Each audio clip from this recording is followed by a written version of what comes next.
Assalamualaikum warahmatullahi wabarakatuh. Kembali lagi bersama saya Irma Sanela. Baiklah, di video kali ini saya akan membahas tentang uji validitas kuesioner dengan menggunakan Microsoft Excel dan SPSS. Masih berhubungan dengan probabilistik dan statistika. Kita lanjut aja ke Microsoft Excel-nya. Oke, di sini kita sudah masuk pada Microsoft Excel. Di sini ada contoh dari hasil kuesioner di mana terdapat 12 orang sebagai subjek dan ada 10 buah pertanyaan. Dan ini adalah jawabannya. Jadi, kuesioner ini biasanya dilakukan pada sebuah penelitian, misalnya penelitian biologi, penelitian informatika, penelitian sistem informasi, dan sebagainya. Yang perlu kita perhatikan bahwa ketika kita ingin melakukan penelitian, kita harus mengajukan pertanyaan-pertanyaan yang berkaitan pada targetnya. Misalnya kita ingin melakukan penelitian biologi, maka kita harus mengajukan pertanyaan-pertanyaan yang berkaitan dengan biologi, sehingga kita dapat mendapatkan jawaban yang valid.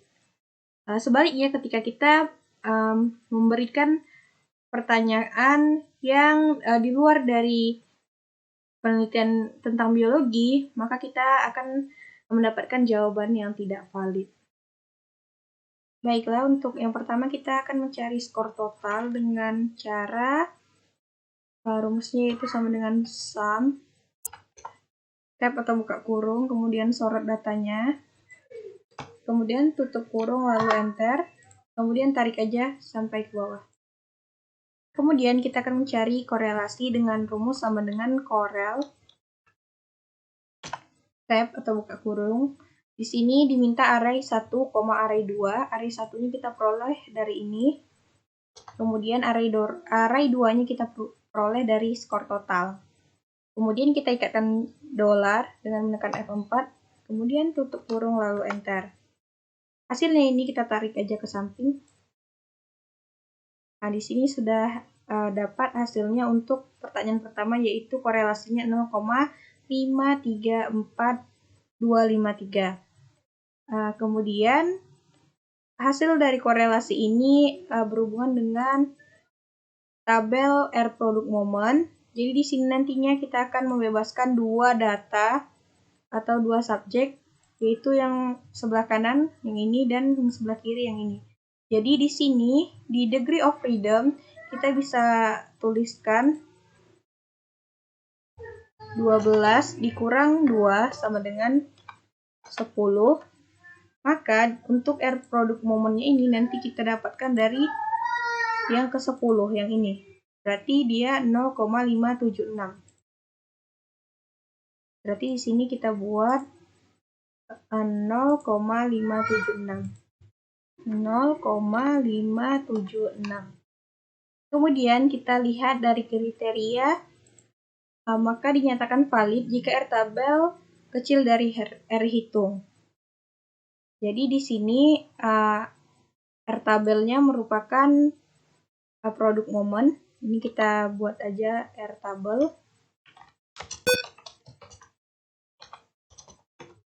Kemudian untuk R hitungnya yaitu korelasi. Yang ini. Ini R hitung. Selanjutnya kita lihat dari pertanyaan yang pertama, kita akan bandingkan R tabel dengan R hitung. Untuk pertanyaan pertama, itu 0,53453. Kita bandingkan dengan yang ini, ternyata lebih besar R tabelnya daripada R hitung, maka dinyatakan tidak valid. Kemudian kita lanjut untuk pertanyaan kedua, 0,576 lebih kecil daripada 0,706. Berarti di sini valid ya. Ini juga lebih besar R hitungnya daripada R tabel, berarti ini valid. Ini juga valid. 0,576 lebih kecil dari 0,791. Selanjutnya ini juga valid. Ini juga valid. Ini juga valid. Ini juga valid. Dan coba kita lihat di pertanyaan ke-9, ternyata lebih besar R tabelnya daripada R hitung, maka di sini tidak valid.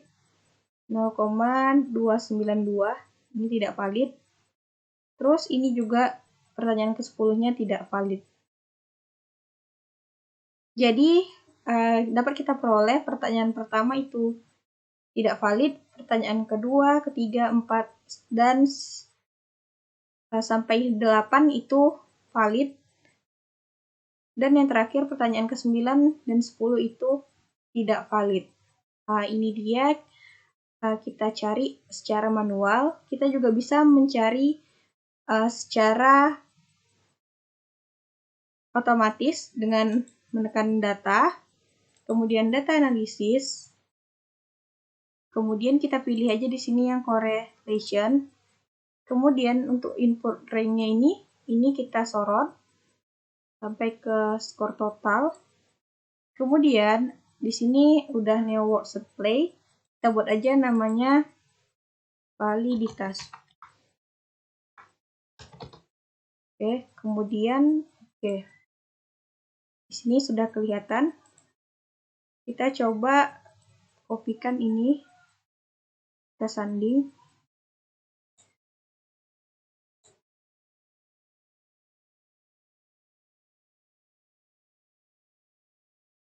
Coba buat di sini.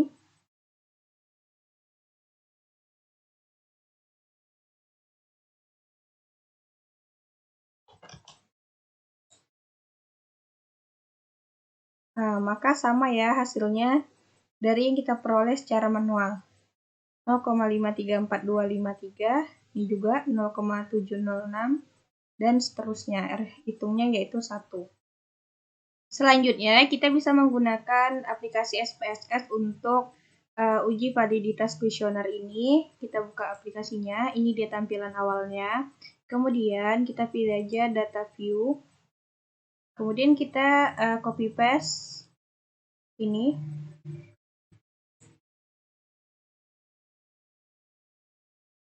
Kita copy paste kan ke sini. Kemudian kita pilih aja yang variable view. Lalu kita ganti namanya. X1,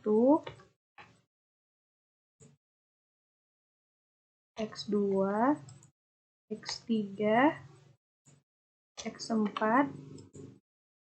X5, X6, X7, X8,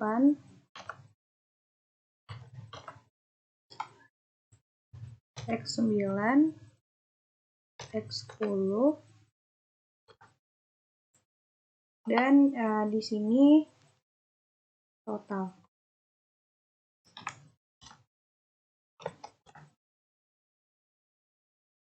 Kemudian ini di type-nya kita ganti pada titik 3 ini.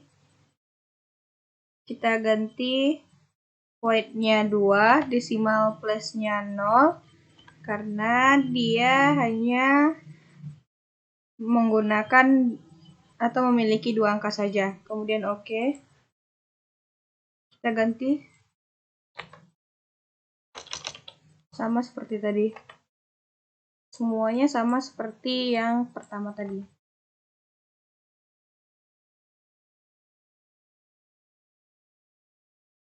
2, 0,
Oke, kemudian kita ganti labelnya, kita samakan dengan name 1, X2, X3, X4, X5, X6, X7, X8, X9, X10, total. Value-nya non, missing-nya non, kolomnya 8, align-nya right, measure-nya ini kita ganti scale.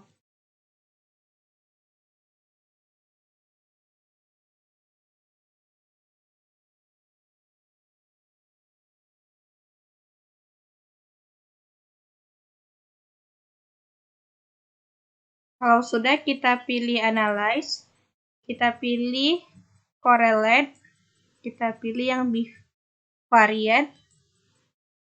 Di sini ada variabel, kita masukkan semuanya, kita pilih yang pertama, kemudian tekan shift, arahkan pada total. Maka dia akan terblok semua. Kemudian kita pilih tanda panah ini. Correlation coefficient-nya percent. Test of significance-nya total, karena kita membahaskan 2. Ini udah pas, kemudian oke.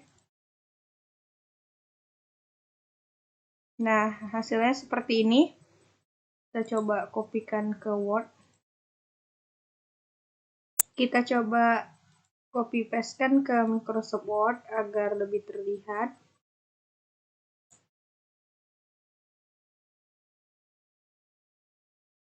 Oke, di sini kita bisa lihat lebih jelas. Kemudian kita lihat pada variabel total. Untuk pertanyaan yang pertama, yaitu 0,74 hasil signifikansinya, di mana 0,74 ini masih besar dari 0,05, maka pertanyaan ini tidak valid. Untuk yang kedua 0,10, karena dia masih kecil dari 0,25, 0,05 maksudnya. Ini juga valid. Ini juga lebih kecil daripada 0,05. Ini juga valid. Ini juga valid.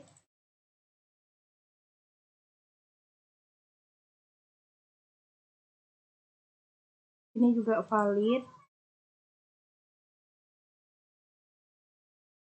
Ini juga valid. Nah, ini juga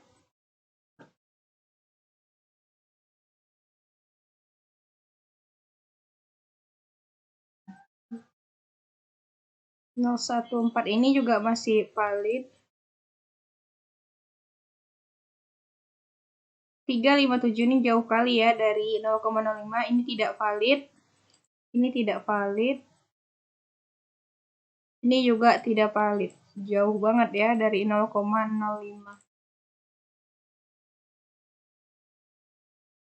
Jadi pertanyaan pertama itu tidak valid, 2, 3, 4, 5, 6, 7, 8 itu valid. Dan pertanyaan ke-9 dan 10 itu tidak valid. Sehingga dapat kita simpulkan signifikansi persen yang lebih kecil dari 0,5 artinya valid dan juga dinyatakan berkorelasi. Sedangkan signifikansi yang kecil dari 0,01 artinya berkorelasi tinggi. Baiklah, sekian penjelasan dari saya. Mohon maaf apabila ada kesalahan dan kekurangan karena di sini saya masih proses pembelajaran. Assalamualaikum warahmatullahi wabarakatuh.